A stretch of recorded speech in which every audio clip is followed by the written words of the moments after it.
food, but I will come in and out. Okay. Okay, and we're live, Tangela. Take it away.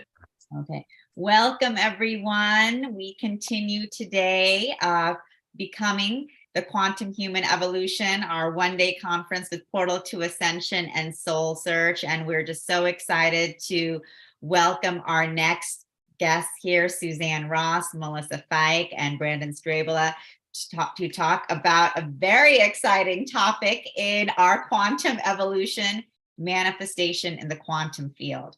And so, a lot of people, reach out to us at Soul Search, and they really want to know about manifestation. Everyone wants to manifest the love in your life, manifest the new home, manifest health, wealth, abundance. So, I'm really excited just to kind of go in deep with the three of you here about what that really means, though, at the quantum level, in terms of we are now becoming quantum humans. So what does manifestation mean for each one of you, and where are we going, and what are some tools and tricks and techniques you guys have to offer? And for all of you who are watching on YouTube or Facebook, feel free to join us in the Zoom room if you want to ask a question. And for all of our audience members who are listening in the Zoom room and participating, we'd love for you guys to ask your questions as well. And so just to get started, I will introduce our wonderful panelists here, starting with Suzanne Ross. Suzanne is an amazing healer who has dedicated her life to the awakening and ascension of humanity through her books, her services, her TV network. She is the author of the Up trilogy, Wake Up, Rise Up, and Lighten Up, and also the executive producer of Sci-Fi.tv. And she is also the creator and host of the annual Sedona Ascension Retreat, which we were just speaking about in our last panel, which will be happening in March. And I'm sure, we'll bring up a little bit more information about Suzanne's Sedona Ascension Retreat, which is another huge community event that we'll be having, bringing together so many of our luminaries across the country. And we hope all of you guys who are watching can join us live in person in Sedona or via the live stream. So we're excited about that, and welcome, Suzanne. Thank you, Tangela. I'm so delighted to be here today, and delighted to be with my co-hosts, Melissa and Brandon. And I look forward to exploring manifestation in the quantum field. Excellent, excellent. And then I'm also excited to welcome here Brandon Strabala, who is another one of our Sedona community leaders, and he is the founder of Organites, which is a powerful healing and transformational tool that he has been creating for over a decade now. And he brings the gift of being able to share EMF and 5G protection with the world. The magic of each device is in the mixture of over 50 different crystals with many different beneficial frequencies. And he is really, bringing forth these transformational energetic tools for people to really, improve their lives in so many ways and bring forth manifestation in many different ways as well. And so welcome, Brandon, to today's panel. Thank you so much for having me. So excited to be talking about this subject. It's something I think we all need to be talking more about. Excellent. Great. And we have Melissa Feick here, who is a best-selling author and channel, and she is a master in Akashic Records, the best-selling author of A Radical Approach to the Akashic Records, Master Your Life, Raise Your Vibration, and founder of the Spiritual Expansion Academy. And she has many different activating ascension classes, intuitive development certification, and Akashic Records certification, amongst many other courses that she leads, as well as an upcoming retreat here in Sedona as well that we'll be hearing about. So welcome, Melissa. Oh my gosh, I'm here with such geniuses. I feel really privileged and grateful for this moment. And everyone watching, just really get your pen and paper because you'll want to take notes.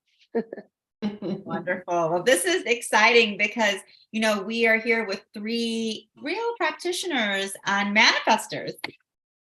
All three of you are manifestors. And so you're speaking from experience, not just saying, oh, just saying, this is something that I read and this is what I recommend you guys do. So, let's get started. I'd love for you, Suzanne, just to jump in and just chat, say anything more about yourself that you'd like to introduce. And, why is manifestation such an important topic? And what is manifestation in the quantum field?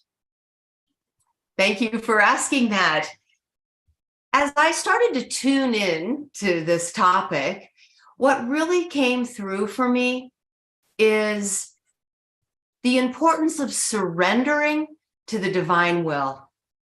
Surrendering to the divine will and declaring that you are in service to the divine will with the full self-realization that you are the divine and that the divine will is manifesting through you, that the divine is creating through you as you.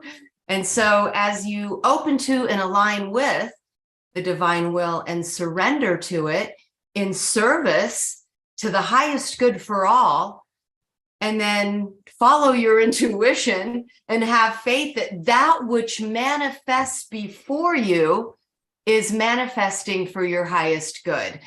Because manifestation has to occur from the highest perspective of your highest self, because our little will, even though we think we may want certain things, those things may not always be in our best interest or in the best interest of others.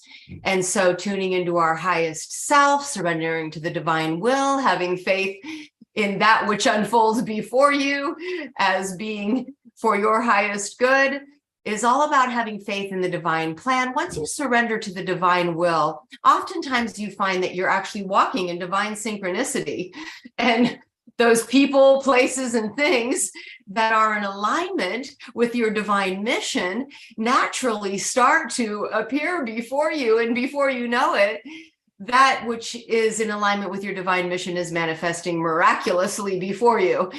It's also moving in miracle mindedness, right? And believing that that which will manifest for you in alignment with your divine mission will miraculously unfold, believing that you have the power to manifest as you surrender to the divine will. So I hope that all makes sense.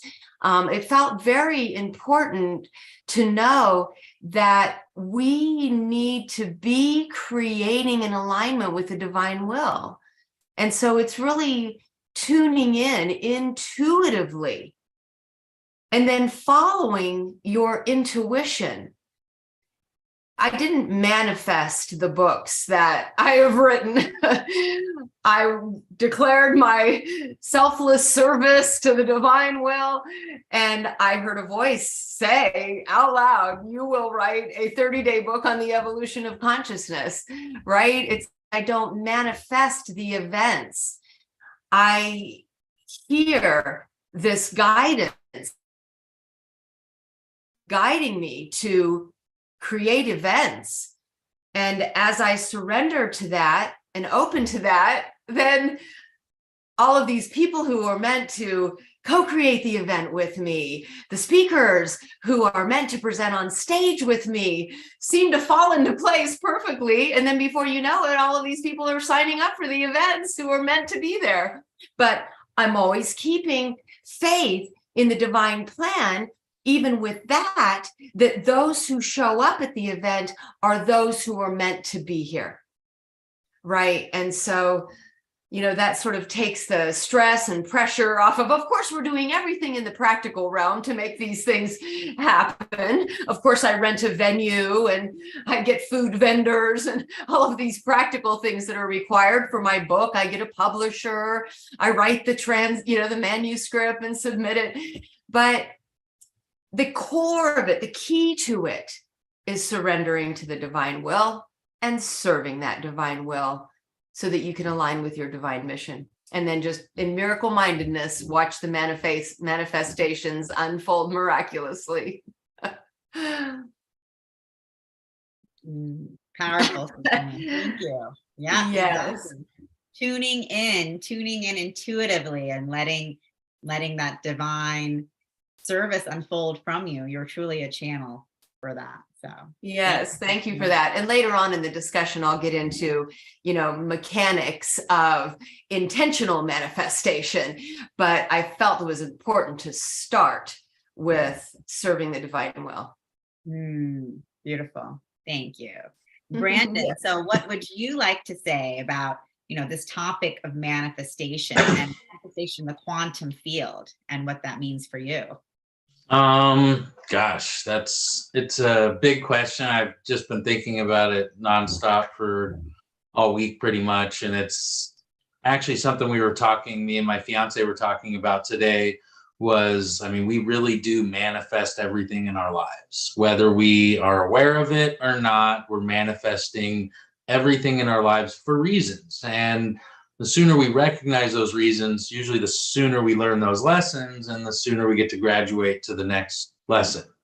And that's one thing I've learned through my progression, is that manifesting of those lessons never stops. And now it can get easier as you start going through those lessons and realize there's an easy way to learn lessons and there's a hard way to learn lessons.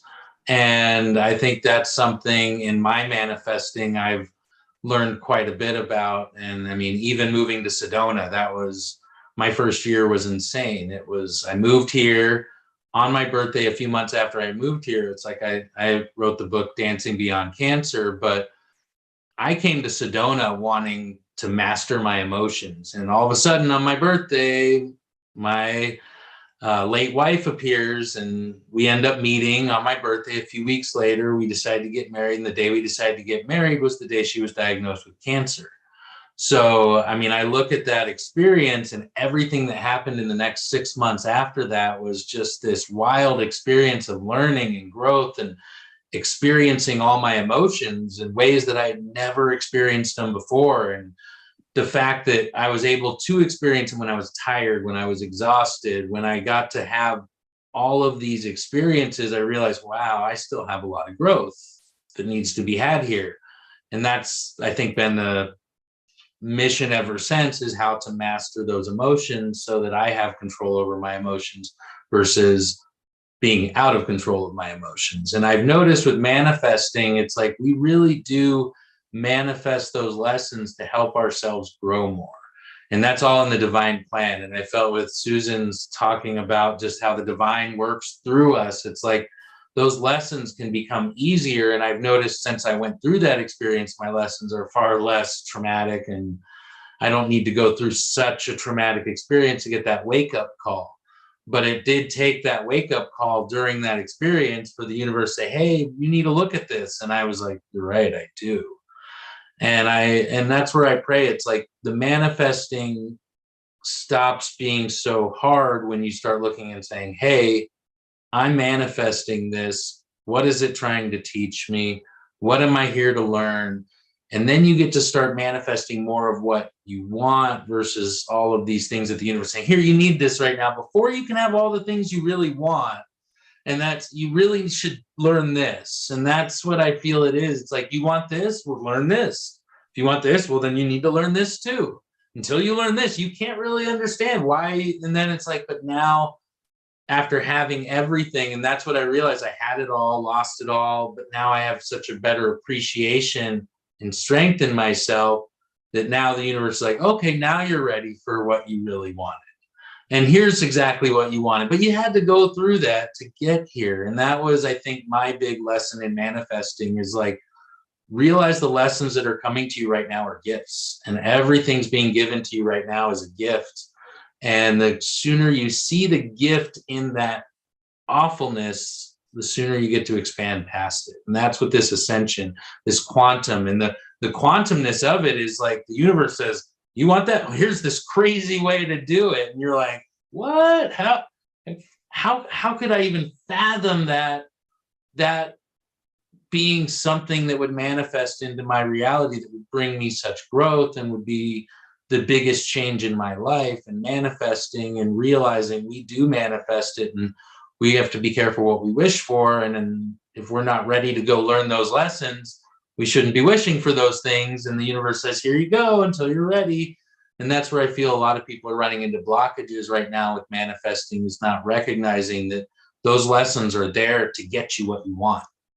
It's like make a wish upon a star. Here you go. Here's what you need to get there. And that's, I think, I'll probably leave it on that. Just what I feel is the biggest thing for my manifesting, getting to that next level, is recognizing the universe is giving you those lessons to help you manifest everything you want. And then once you move into these spaces and then just go with the flow of the universe says, here you go, there you go, you can do it. And that's what I feel those lessons are here to teach us, is to learn to let us, that flow go through us. And the more you practice it, the better you get at it. Thank you. Brandon. I feel that so much in alignment kind of with what I was saying, Brandon, and I really love it, how it's like having faith in the divine plan, that which is manifesting before you is for your highest good, even though it might not seem like it at the time, right? And so, having that trust in the divine plan's unfoldment for you, teaching you the lessons you need to learn, and manifesting that which is in your best interest, or, teaching you those traits that you still need to develop in yourself, or testing you somewhat, sort of this period of examinations to see, how are you interacting with that situation now? How are you reacting to it? Are you taking the high road? Are you evolving? Are you increasing your love light frequency through that which is being presented to you? Yep. Right? Exactly. It's all of that. It's all of that. And for each person, it's different. That's the cool part. Yeah, absolutely. Thank you for that. I think both of you it really went so well together. And Brandon, I also loved what you said about really experiencing the emotions, in order to get into alignment, to get us into the alignment of the divine will of source. So it's like we can't, feeling is healing. And by allowing us to really feel the emotions of what is happening, but knowing that it's not happening to us, it's happening for us, then allows us to really move through and then jump into that higher timeline where we are, where we're not choosing and reacting from that place of habit, but we're jumping into the higher timeline of our higher self of love. Yep. So, very powerful. Thank you. And of course, Melissa, let's hear what you would like to say about manifestation in the quantum field and what that means for you. So yeah, I agree with everybody has already mentioned, and I do practice surrender, and that really has helped me as well. And the motions, knowing that. I also find that in the quantum, that quantum energy, we're always creating from that space, because that is the ultimate oneness, that is the energy of pure potential. What has happened is we are more aware of that in our consciousness because now science has found it. Look, we've known this for thousands and thousands of years, but now we have something that makes sense to us in a deeper way than just some esoteric understanding. So we have this quantum energy, which is always creating. Quantum is always creating, expanding, creating, and expanding. And we're part of that we're not separate from that energy. So I always look at us as creators. And what we do is we manifest in the physical realm, manifest depend. So when we're manifesting, we are bringing it into the reality of our experience, right? So we can have these idyllic, beautiful scenes and what we want to create and everything else. And to allow that to bring its frequency into our awareness and to create it onto this plane of existence, we have to go through some emotional stuff. We have to understand what we're pushing away and what we're allowing in.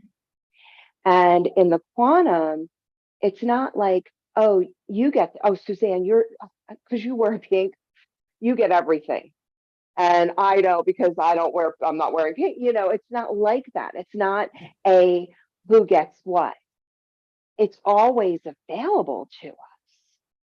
And it's always there, but it's harder to recognize it because we live in such a duality experience. So that's what I think a lot of people don't understand of the creating on the quantum, is that they are bringing it slowly down in vibration. And as you're working through the vibration of it, sometimes it hits some of your samskaras or your issues or your past karmic patterns or your pain, like, you know, and then as you work through it, like Brandon and Suzanne said, as you work through it, it brings more availability to that. So when we are creating on the quantum, it's not a thing that you do, it's a thing that you are being. You are being the energy of creation. And when you're looking at the quantum, don't worry about, like, is this happening the way I want it to happen? You want to be okay. And that surrender energy of, I trust higher consciousness. I trust my own higher consciousness. I trust my own inner knowing. And I trust the universe. So notice I put it to self first and then to the universe, because that's where we always mess up if we don't allow it through self. And then I'm like, okay, I trust you all more than I trust my egoic self. So I'll let you figure this out for me. And I surrender as well. And I think that's really important. Every moment you're creating your next moment, there isn't a time that you're not creating. The thing is that we are here for growth, and we are here to experience the divine at the same time. So that's where, you know, both Suzanne, she was like, oh, it's all about the divine. And then, you know, Brandon was talking about how, you know, there's a lot of like humanness in this. And that is where, when you manifest from the quantum, you can actually utilize both, or marry them, or connect them together, so that you're manifesting not just from the quantum in this etheric realm, but also understanding that you're human and that you're going to go through ebbs and waves through your creation experience. So. Thank you, Melissa. Beautiful. Yes, every moment we are creating. I love that, because it's true. We are the creators of our reality, and we are creating in every moment. And we can choose. We choose in each moment. Are we going to create in the highest of our timelines, or are we going to, you know, be reacting? So I love that. I love bridging all of this together. And I see Neil joining us, our wonderful co-host. And do you want to jump in and say a few words about what manifestation in the quantum field means for you? Yes, I would. I left because I didn't think I wanted to. And then I was like, wait a second, I really want to come. So I ran back upstairs, ate my food real quick, and now I'm here. And, you know, I wanted to bring some of the science in on it, actually. So the whole concept is that, you know, there's the quantum world, right? And there's the Newtonian world. These are labels that we put upon them. The Newtonian world being anything atom and above, the quantum world being anything below an atom. Unfortunately, a lot of these things end up getting hijacked and then used for different agendas. So let's just say quantum physics isn't a part of the standard community of physics, but it's just the exploration of everything subatomic, right? So in the quantum world, you know, I want to just, basically, this is my only share for this panel. I want to just split it into 4 pieces real quick. There's 4 things I want to speak about here: non-locality, the double slit experiment, quantum computing, and ET technology, right? So non-locality being the understanding, and this ties into quantum computing, that all data and information in one area within space can be accessed from any other point within space, right? We are now being able to do this, actually achieve this, extracting data. So what does that kind of seem like? It seems like almost like this is a holographic, very advanced coding, if you will, in which the data and the information is everywhere all the time. Therefore, you can extract that data at any point. You know, and if you talk about ETs and the way they travel, and we've done a lot of events on different alien technology, Adam Apollo is great for that. One civilization, actually, they just choose a location in space-time dematerialize and rematerialize somewhere else. And it's almost like transcending the matrix of this illusion and realizing it. And, even the movie The Matrix is kind of like bending space-time from that. So non-locality, all information available. And then quantum computing. Quantum computing is doing things that would take hundreds of years that a regular standard computer to do within a split second, because it's able to tap into the quantum world and do advanced calculations that regular computers can't do. Interesting part is that there is no real definition of how it's being done. They just know it's actually happening. So a lot of these things within the laboratories are actually occurring. Quantum computing, there is no real like science behind, whoa, exactly what is happening. We just know that it's using non-locality on some level, able to access data, information. And then the ET tech, this all connects. So when the whole disclosure recently came out with Lou Elizondo, like 4 or 5 years ago, which is a whole other subject, when they came out and they started saying that a lot of this technology are doing things that we cannot do on Earth, right? That quickly changed within a few months. And then the interviews actually stopped becoming that. And they started saying, well, actually, this technology, the technology that we're witnessing is doing something that we're able to do on a quantum level that we know is possible, but we're not advanced enough to get to the state where we're able to instantly dematerialize, move from one point to another point. So saying that it's not possible is not really the right answer, but saying that it's able to achieve something that we've only done in the laboratory, but it's able to do, we're 1,000 years away from it, right? So this is all quantum worlds. This is what I'm trying to show here, is that this quantum world is as a program that we're able to stop becoming the victims to and being the victim of the programming, but then start actually becoming the creators of the code. And it's almost like that we're in a stage, we're all actors in a stage, but we're all forgot we're actors. And now we're all remembering that we're acting upon the stage and we're able to act more consciously. Just the last share here is the double slit experiment. If a tree falls in the woods, does somebody hear it? Well, not if it's a quantum tree, which is interesting because everything is made out of quantum energy. So what they showed there is that observation with intention creates an outcome.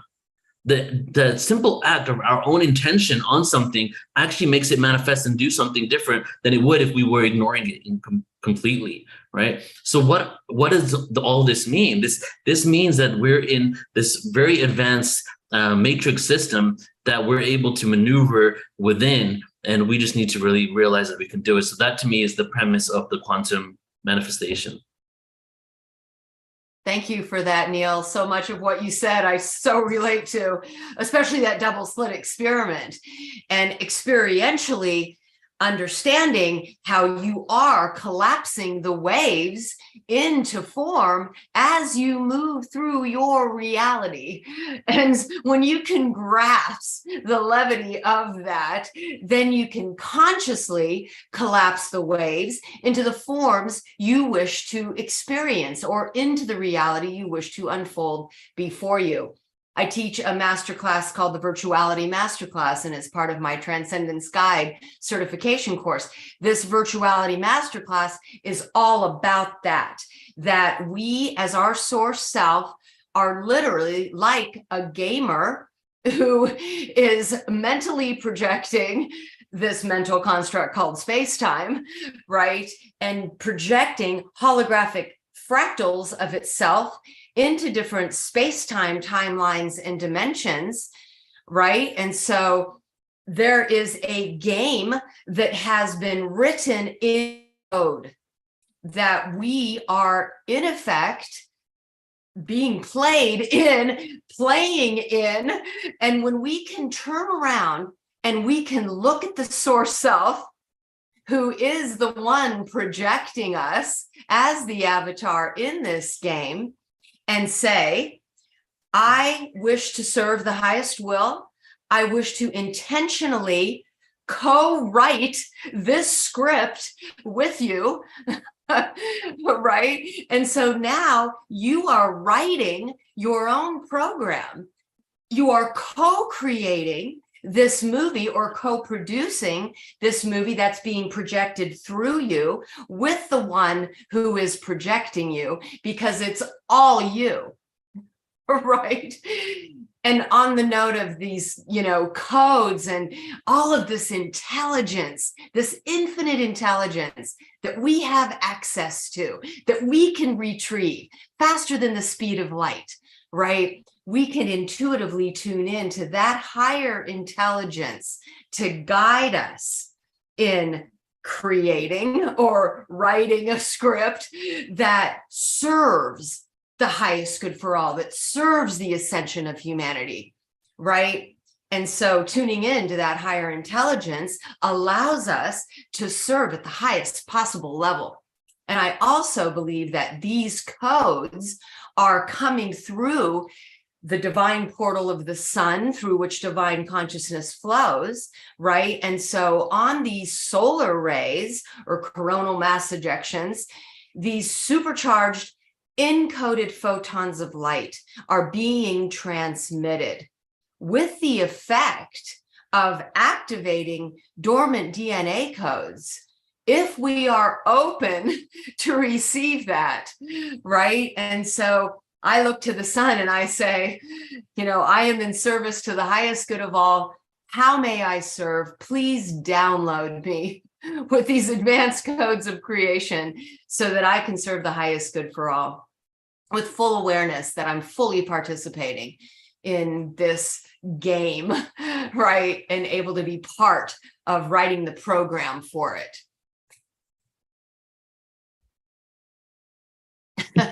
No, that's great. Thank you. I'm like, I feel the double slit experiment shows it perfectly. It's like when you observe it, it goes straight, but when you don't, it creates the wave formula. And I feel like, yeah, we're collapsing that wave formula when we have this expectation. And I think it's literally scientifically proving what's the concept of letting go of expectation. I think that proves it right there. You have to let go of those expectations to actually manifest in a wave form the infinite possibilities of what the universe can throw at us. And it's like you start using those super photons and manifesting with that, you can manifest whatever you want, but you can't have almost a desired outcome. You have to be like, this is what I'm looking for, but this is how I manifest it. And that's one of the things that I want to throw with quantum manifesting is I find like the English language is probably the most, it cripples us basically for manifesting good things. It supercharges things that are very negative.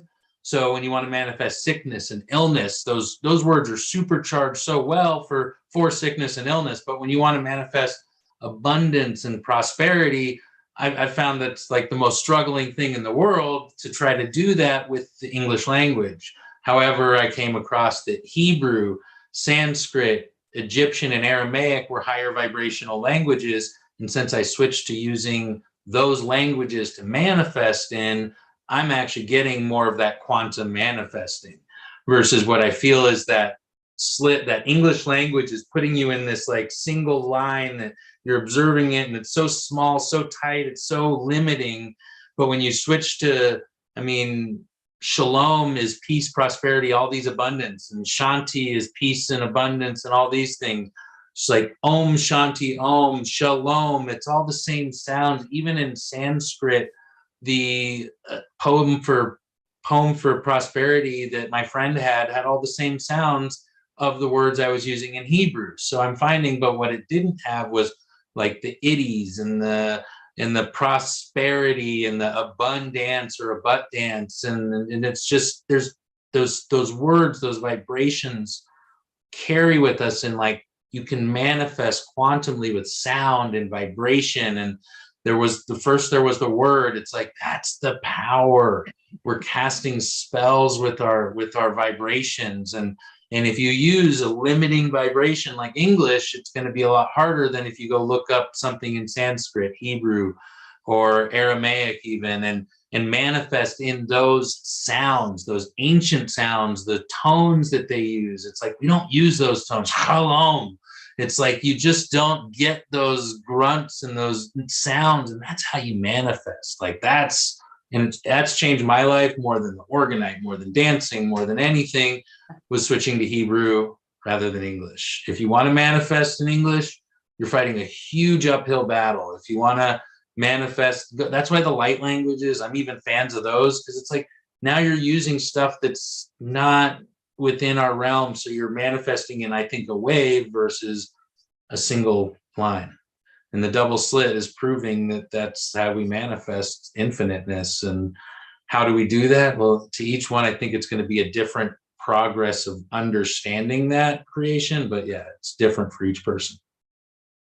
Thank you. I love that you mentioned that. When I look into the sun, I say, Om Ahum Vajra Guru Pidma Siddhihum over and over again. And it's like, that is what's compelling this transmission of the higher codes, is that Sanskrit language.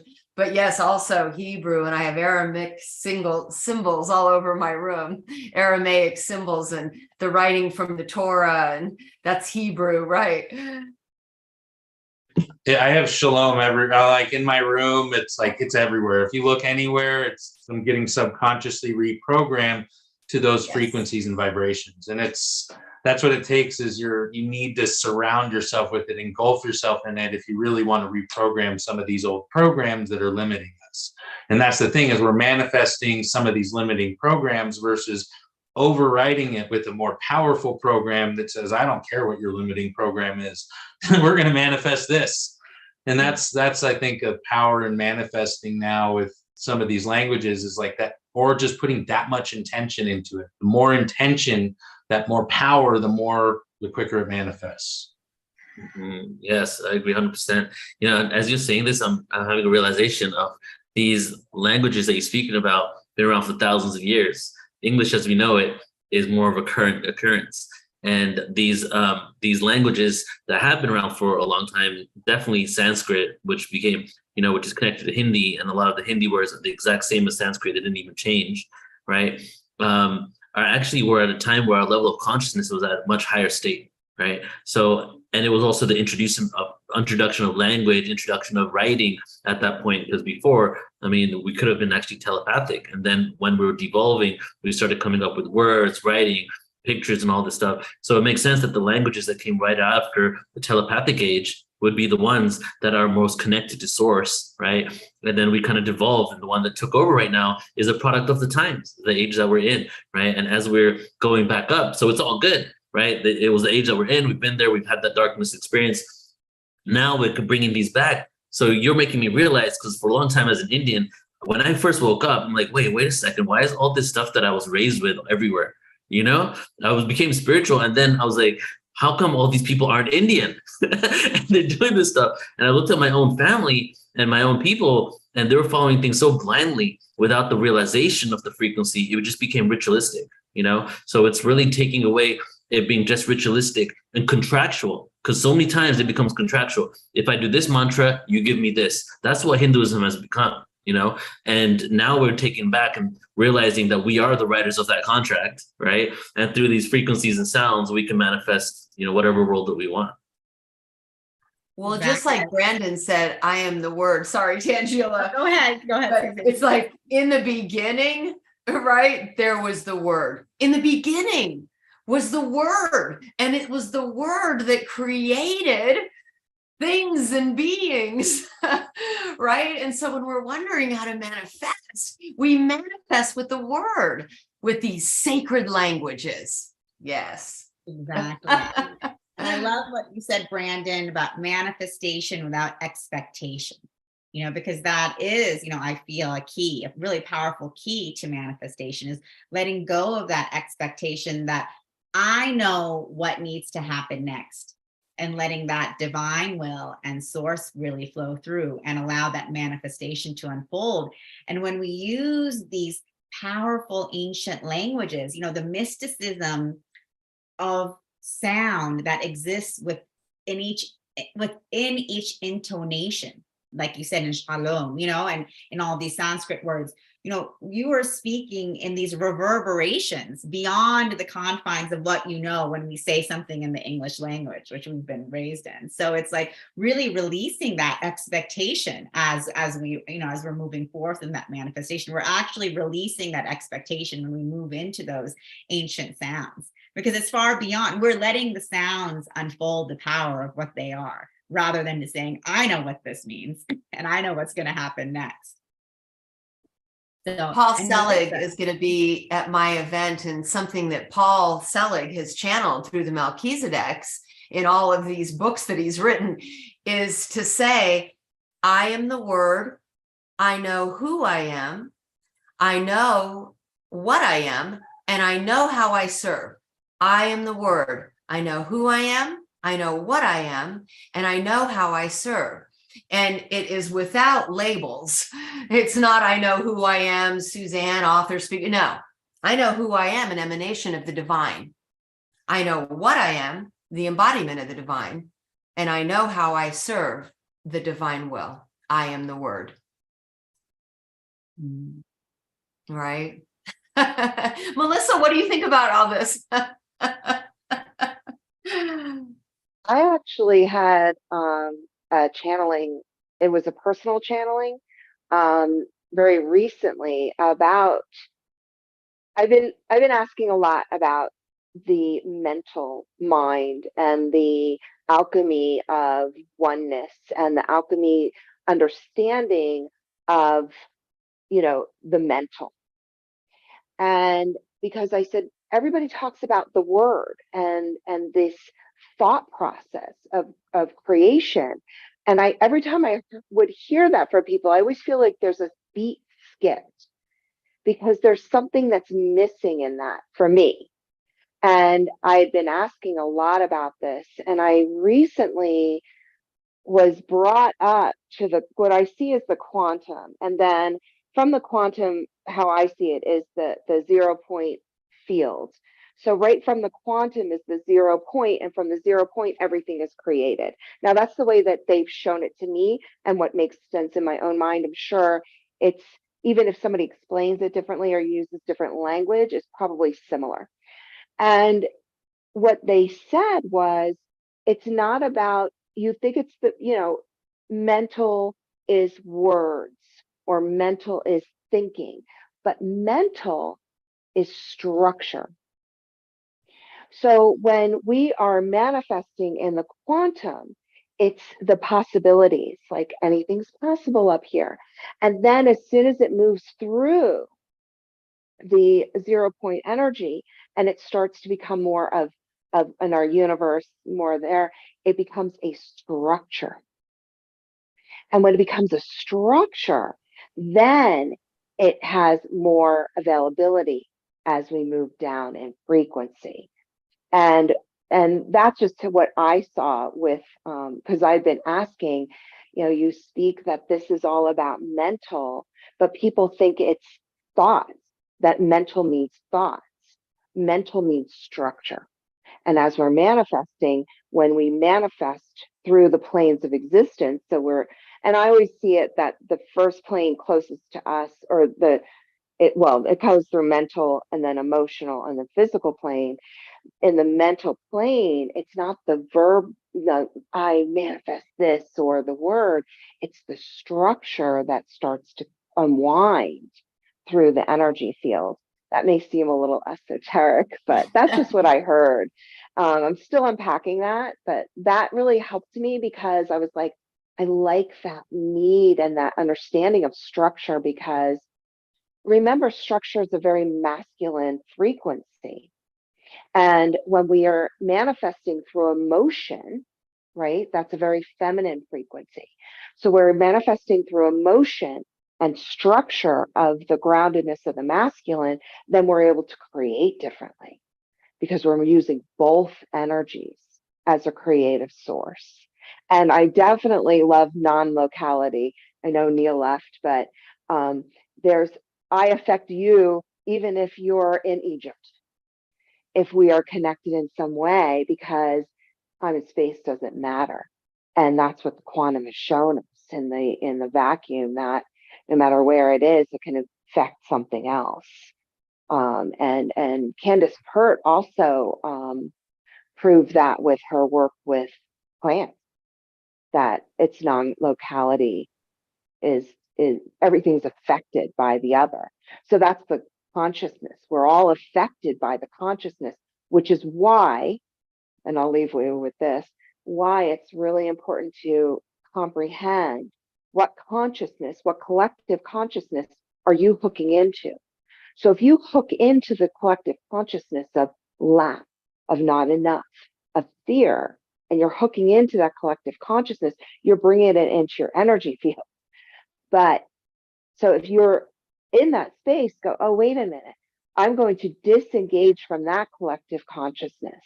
What's the collective consciousness that sits more in your heart space is love, oneness, and all the juicy stuff. You know what a lot of the ancient texts and even modern channeled texts call us are thought forms, right? We're thought forms, and everything that's structure is a thought form. It's all thought forms, right? And so I love that you brought the structure in as mental manifestation. I'd like to explore the idea that it isn't, it's not that it isn't thought and it's just structure, like it's thought form. What if it's thought form, right? And all of the things in reality, all structures are all thought forms. And that's why we can manifest. You know, when we come to the, level of just saying manifestation. Okay, most people just think, well, I want to manifest a crystal obelisk in my hand that wasn't there before, and now I think about it, and there it is, right? When people think about manifesting, sometimes I think that that's what, we're talking about. And not that we maybe couldn't do that when we reach a higher dimensional plane, but the thought forms that we are experiencing every moment of every day as we move through our reality are being projected from our minds as holographic projections of thought forms, right? And I also love, Melissa, that you brought up emotion, because emotion is the energy that puts any manifestation into motion.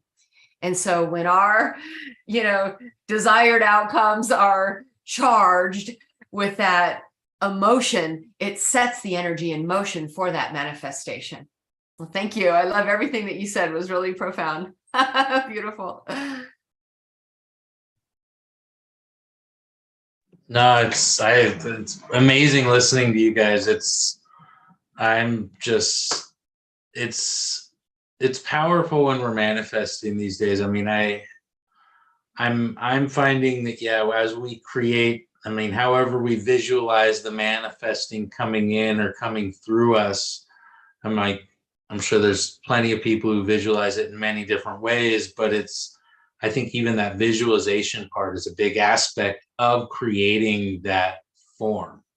And it's like creating that more we practice. That's with my manifesting something. I swear, I can't even tell you how many times I chose the tarot card and I opened the book, and right on that page for that book was like Shakti Gawain's creative manifestation book. And it was just like, and finally I went and got it, and it's using that level of manifestation creatively.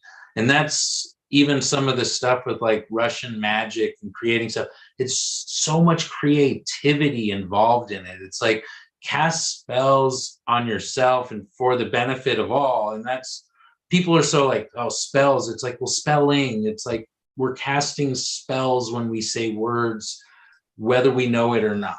And if you cast it for the highest intention of all and the highest intention of yourself, good things start coming back. And that's what I find, is it's putting it out there and allowing whatever comes back to come back without the expectation that it needs to come from here. Well, I gave them money. It's like, well, that's great. You're probably going to get it from over here. They're not going to ever pay you back. It was a nice thing you did over here, but if you just expect that the universe will pay you back, it's going to come from another source that you didn't expect. And that's one of those things of modifying your expectations with the world. If you want to manifest what you really want to manifest, the way you want it to manifest, the universe might just say, no, here's your lesson to learn why that's not going to work.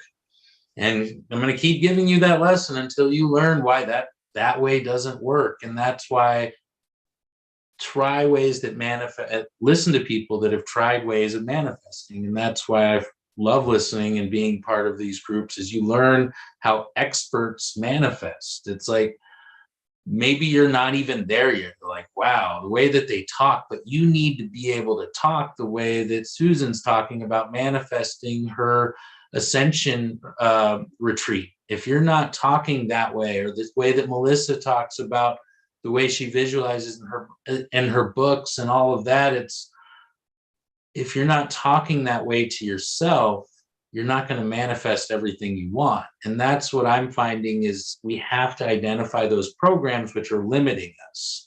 And I think that's one of the biggest things that people don't look at when they're like, well, I'm trying to manifest this, but I'm trying to manifest $1 million, but I spend all day thinking about how broke I am.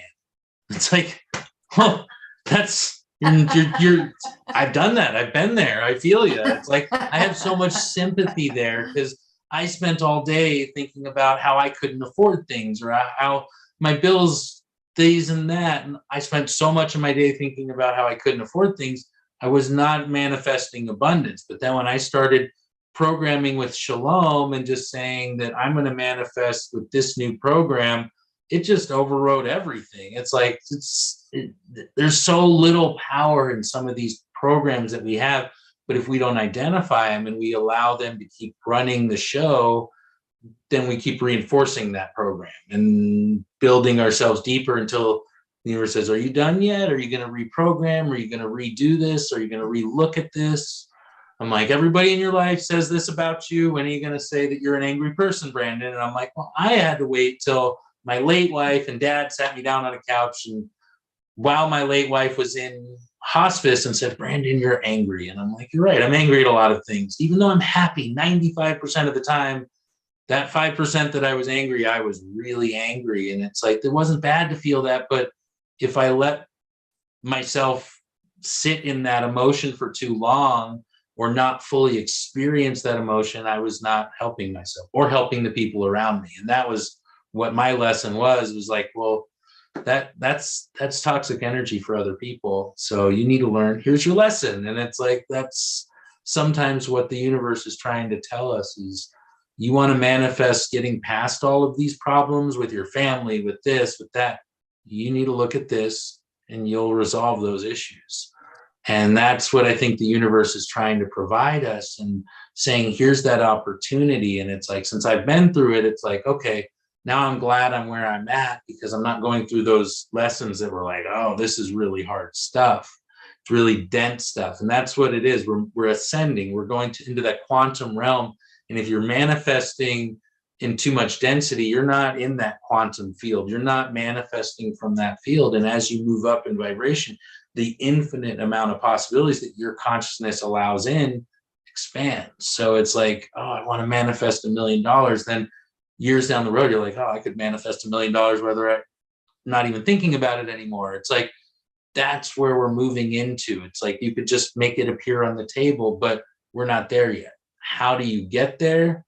Working on yourself, identifying limiting programs, and then putting new programs in that are of those higher vibrations. And I mean, Neil, that was one thing he said, was the Native American language. And that is huge. They don't even say certain names, like complete Harry Potter, Voldemort style. They don't say we don't say his name. That's how the Native American culture is with words. They don't say certain energies, because you invoke that spirit. And you start seeing these names in movies and TV in our words. And it's, right now, everyone's going to their work week and looking forward to their weekend. And I don't want to work week, and I don't want to be weakened. So why is everyone looking forward to that? It's like, we don't understand what we're manifesting sometimes, even with our language. And that's something I think that's getting a lot more attention these days, is just manifesting with language. It's like, there's so much power there.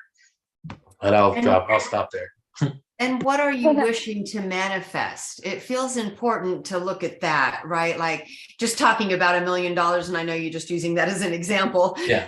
But I think what has really been found, and what comes to mind is Lynn McTaggart and the books that she wrote about intention and the intention experiment. And then she did this program of getting people together around the world to project an intention for something to happen, like for the crime rate to drop in a high crime area. And lo and behold, the next day the report would be that yes, that crime rate had dropped, right? And then suddenly the people in the group were experiencing prosperity like never before.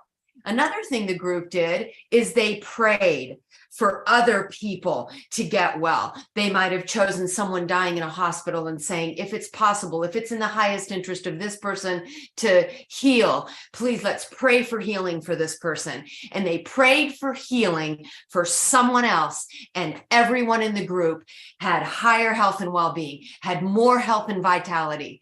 So you see, you pray for someone else's good fortune, and good fortune becomes you, right? It's or good fortune comes to you, and you pray for someone else to heal and you experience healing.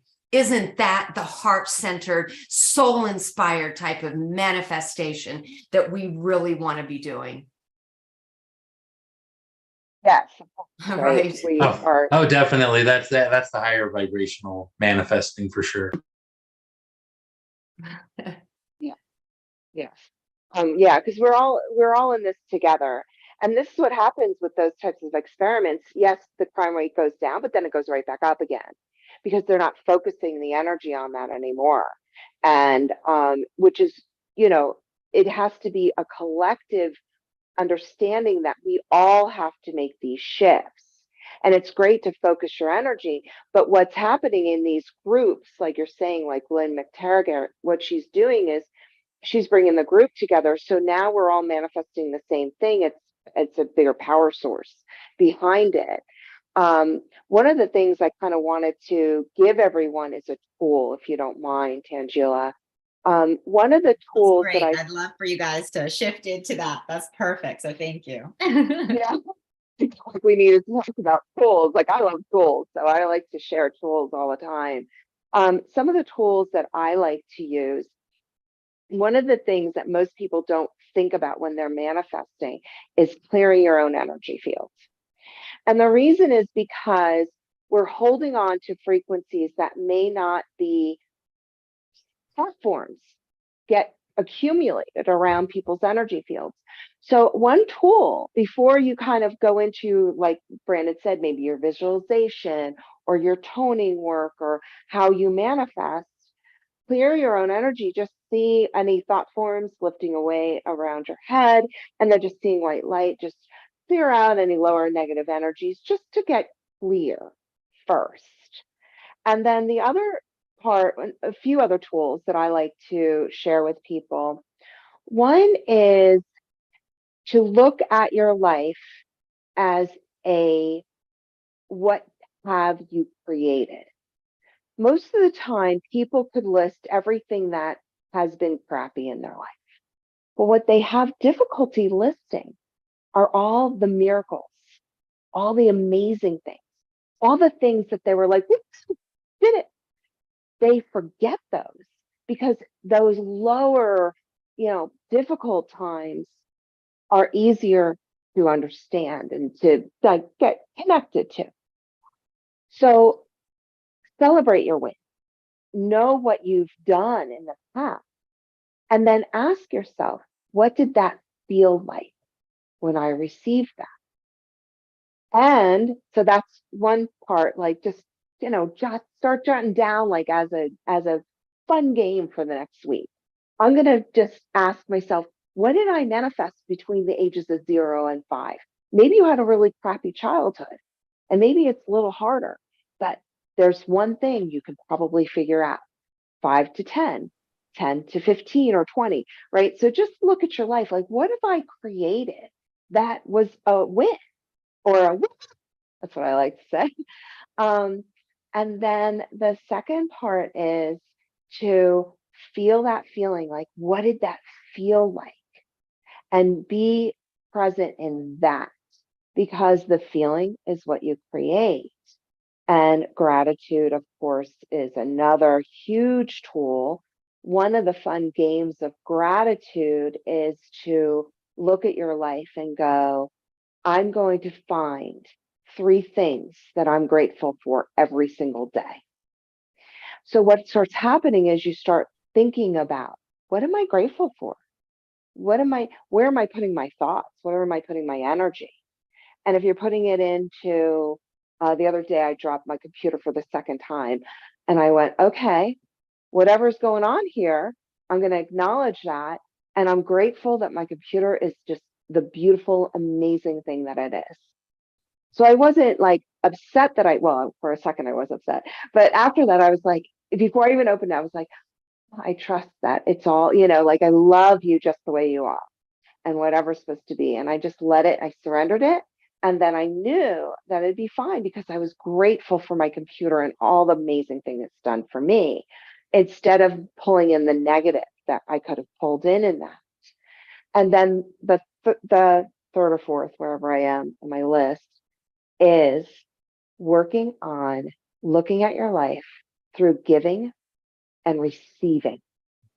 Most amazing light workers, starseeds, spiritual people, they're awesome.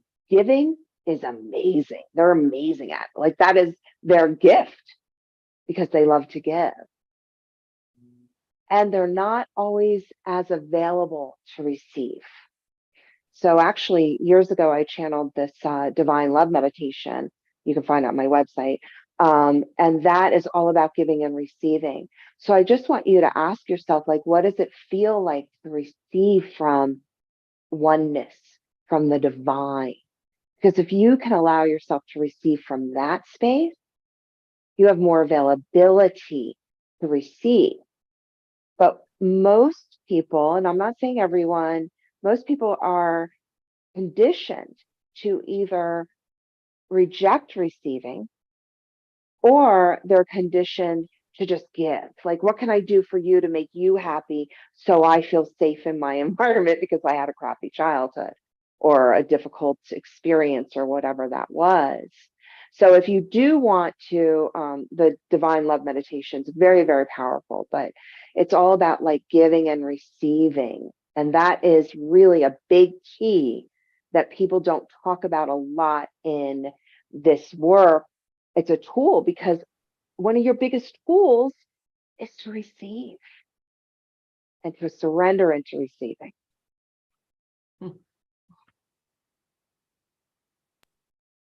Beautiful. I'd be delighted to share a tool that has worked well for me over the years. Wonderful.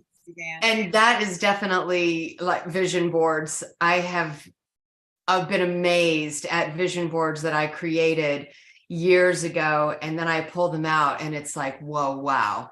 Like, I've achieved everything that I put on my board. It's all manifest, but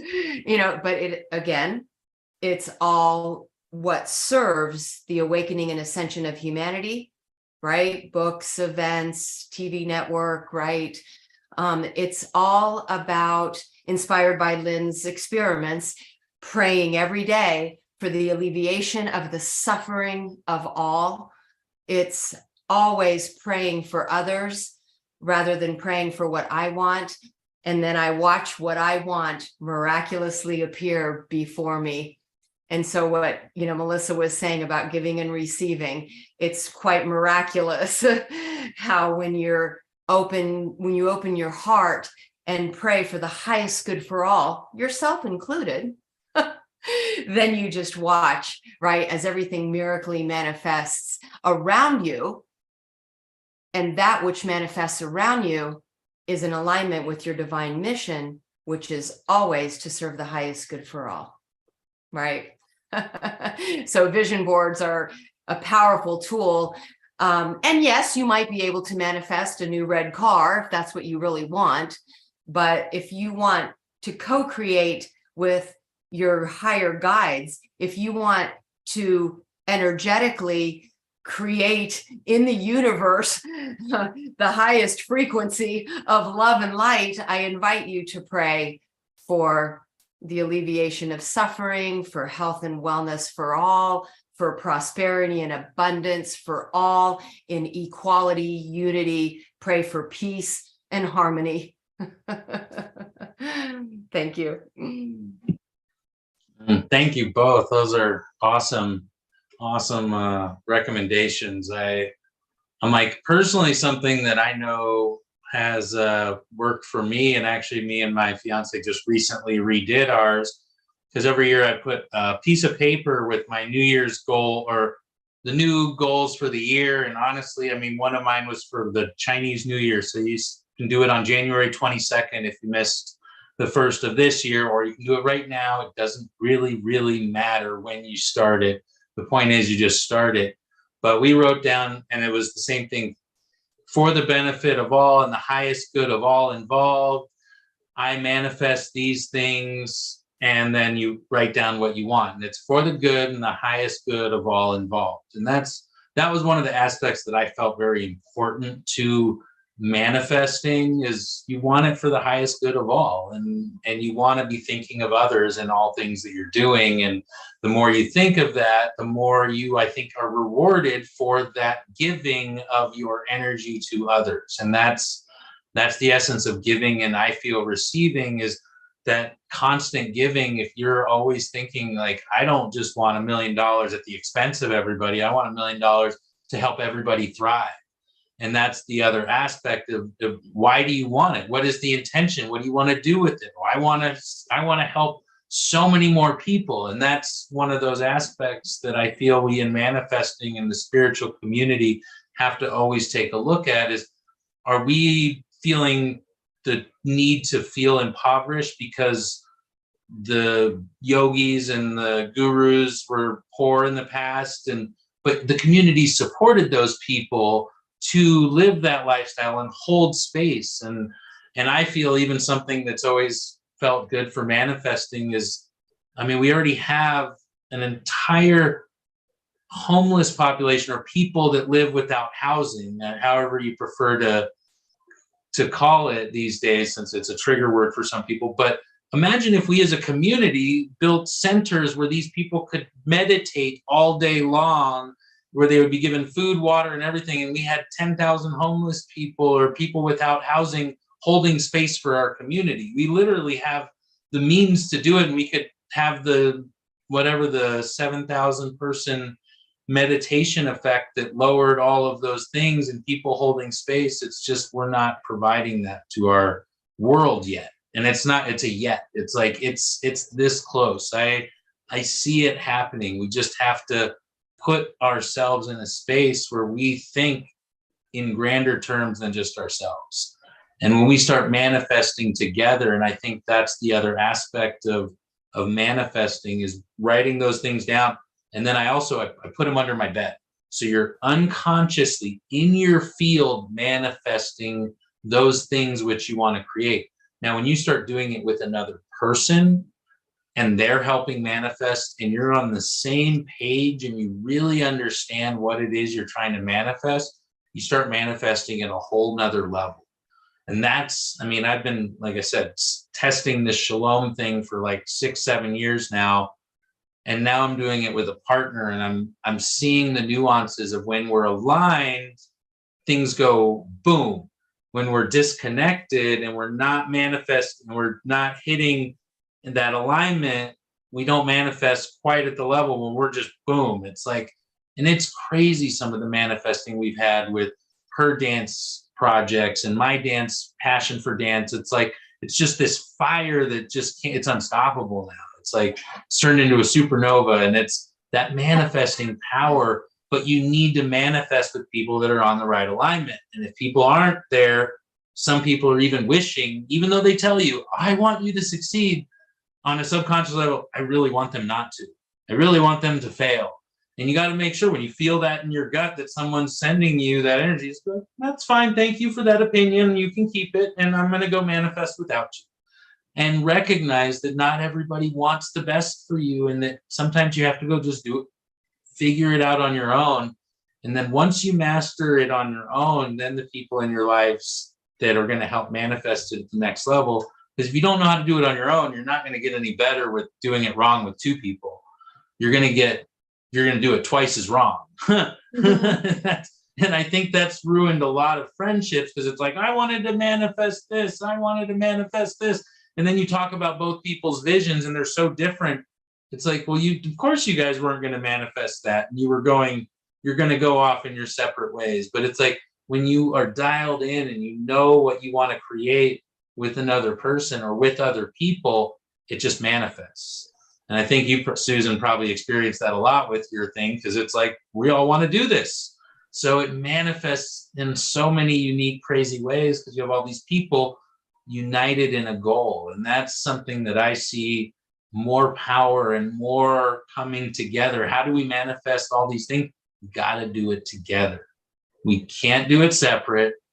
We have to be masters of ourselves so that we can be more of an assistance to the community, to the whole. And the more work we do on ourselves, the more we assist the whole in making those lessons easier. 100th monkey effect, manifesting.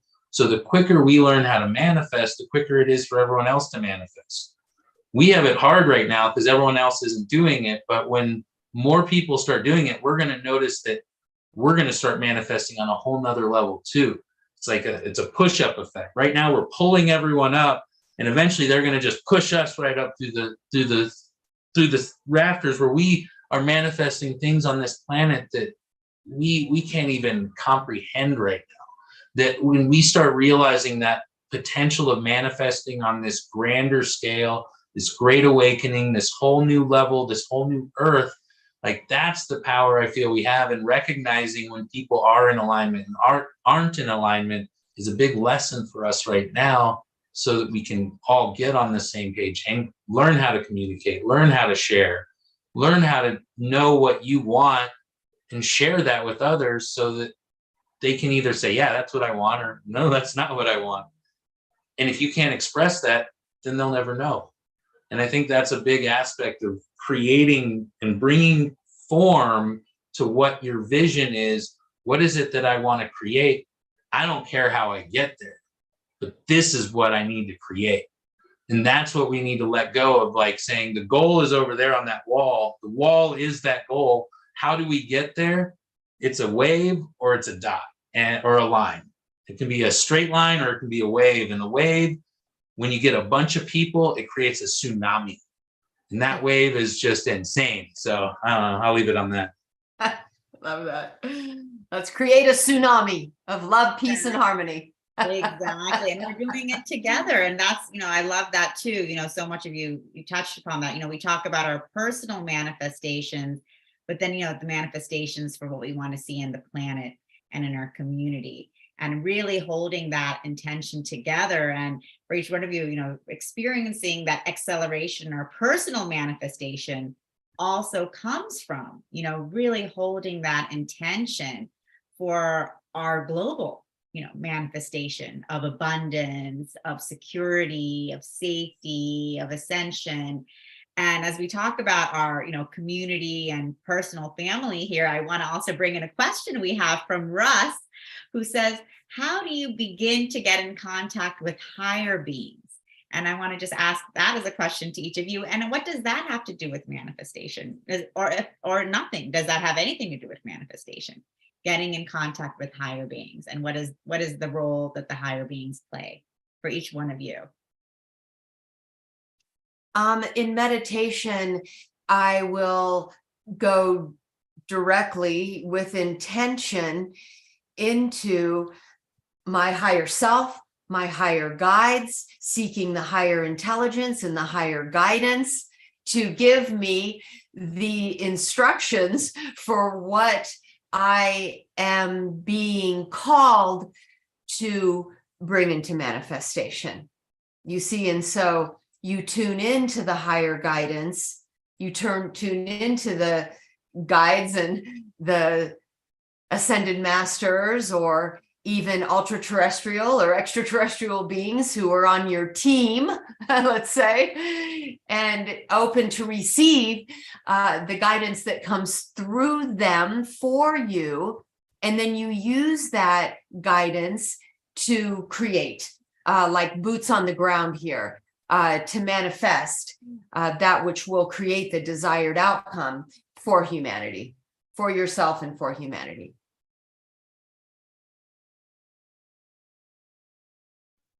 Yeah, I'll answer as well. I was like, go ahead, Melissa. Sorry.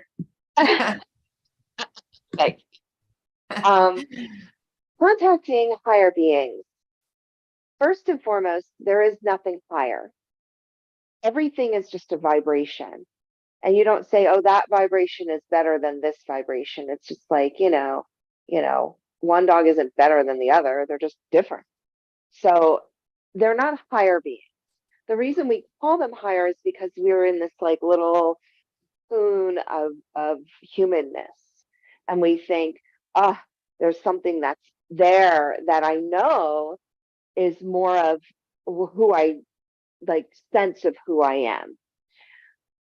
I believe that there is, I do know that there are all sorts of beings, and I've talked to and experienced many of them, like Suzanne.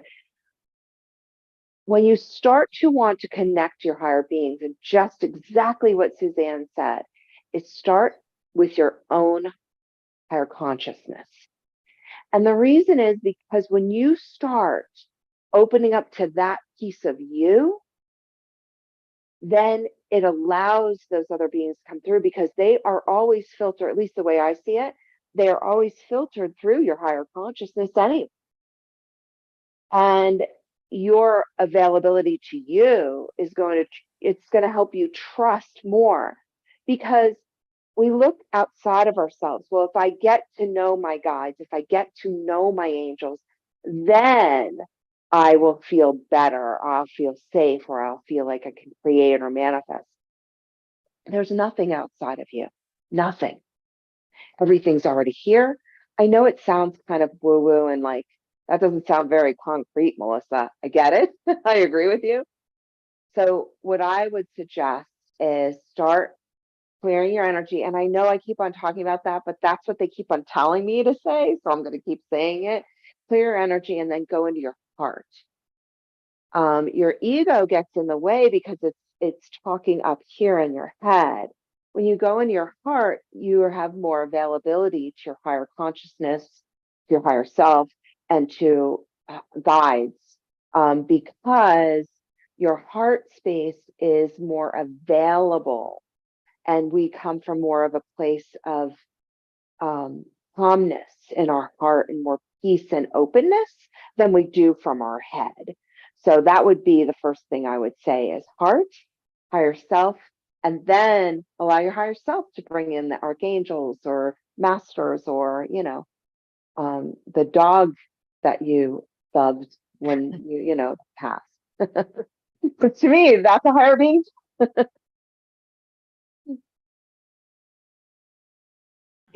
Oh, thank you. I actually, my dogs definitely come to me as well. I'm like, so one of my dogs is who I ask for blessings in my manifestations when I want to manifest.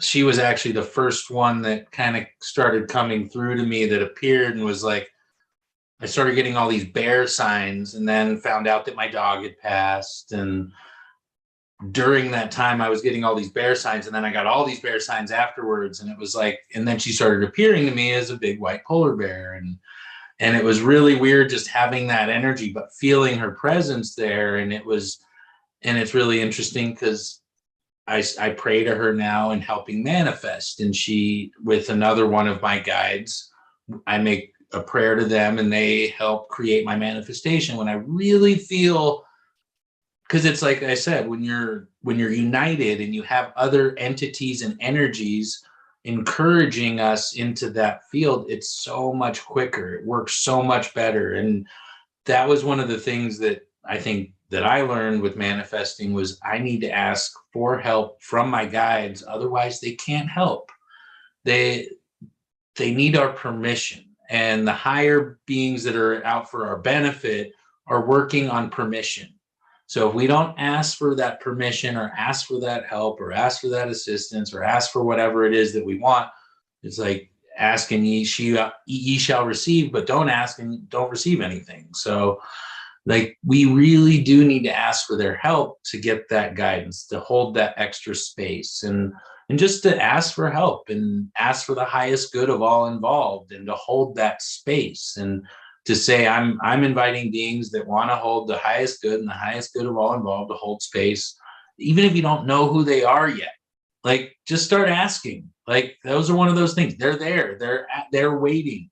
They'll introduce themselves when you're ready. And that's the thing that I learned was like, I mean, I had an energy which I didn't even know who he was, and then all of a sudden somebody's like, this is who you are. And I was like, oh, that makes more sense with my guardian angel now, why I'm here doing these things. And now, wow, that makes a lot of sense. And that's where I find it's like the universe is going to give you those answers, but taking those small steps. And my first step was just like, hey, there's imaginary friends out there that aren't so imaginary. And that's even something I'm coming to terms with lately, is like kids that grow up with imaginary friends, they may not be as imaginary, and they're manifesting this reality, this world. And you start creating this. I'm like, when kids can perceive that and they're playing with imaginary friends, they may be seeing things that we can't even perceive, because they're playing in a world that we can't comprehend anymore. It doesn't mean it doesn't exist. We're just not perceiving it anymore. And that's what I'm realizing. It's like there's a lot to this quantum realm of creating. And if we can realize that there's other beings and energies and extraterrestrials and ultra terrestrials and all those other things, they're there to help us. There's a lot more that want to help this universe grow than are trying to hurt us. And that's the other aspect we need to realize, is there's a lot more holding space for us out there than we realize. And when we ask for that help, we're inviting it down for more people than just ourselves. When we ask for them to help the benefit of all, they're helping the benefit of all. So the more we can work together with even our other higher energies, the quicker this happens too. And that's another part of manifesting that until you mentioned it, I'm like, I can't believe I didn't even think of mentioning this until now.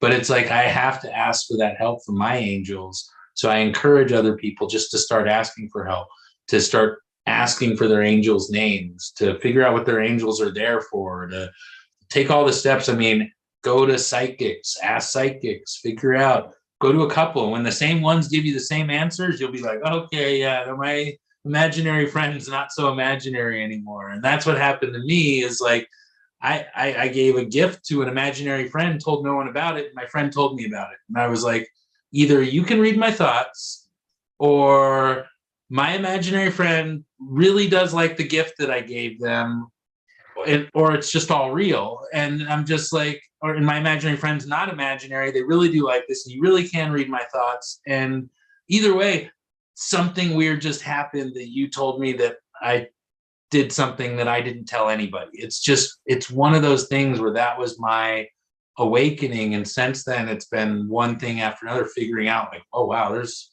so much more to this world that we don't understand. And we're just starting to. And even as somebody who's been experienced this for over a decade, I feel like a child in this world, a child in manifesting. It's like, I put a decade into learning how to do this. I feel like I finally kind of got a grasp on it, maybe a little bit, and a long way to go. So I think that's what we all need to realize, is we all have a long way to go, but as we work together, it'll make it a lot easier. I love all that. Thank you, Brandon, so much. I feel really compelled, so excuse me for interrupting, and I did. I just want to give everyone the understanding that there is an overall theme that everybody is talking about right now. And the theme is that we are not manifesting anything alone. We are all in this together. And even though you may have an individual desire or want something you want to create, we're all creating this together. And we are all manifesting. So as Brandon is talking, we're getting that connection, and we're allowing his wisdom to help us manifest. And same with Suzanne and Tangela, right? So the theme is that you are not alone on this path.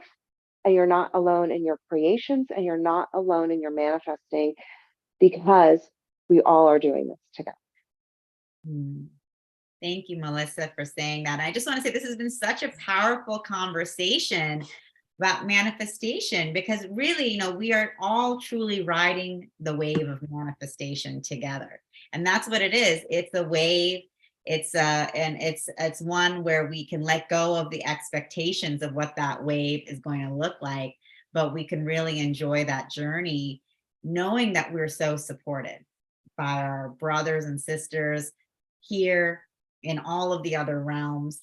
And when we can kind of relax into that support and knowing, you know what, I am so supported, I can also support others too. And I think that's such a big part of manifestation as well, that we're really talking about here, is just, you know, moving beyond that old paradigm of, you know, have and have not, you know, of that scarcity mindset, that if you have something, that means I won't have. And it's no, like, you know, we're now, you know, we know that there is abundance for all, that we live in an unlimited universe. And so we can truly step into supporting one another in all of our creations and manifestations together. And that's what's creating this acceleration and ascension. And so I just want to thank each of you for being such a powerful presenter and sharing your tools and gifts with us. And, you know, just I wanted to give each of you an opportunity to share a little bit about yourself, how people can get in contact with you, and some of the things that you're manifesting for all of us as well. So Thank Suzanne, you for if you'd that like to jump opportunity. in.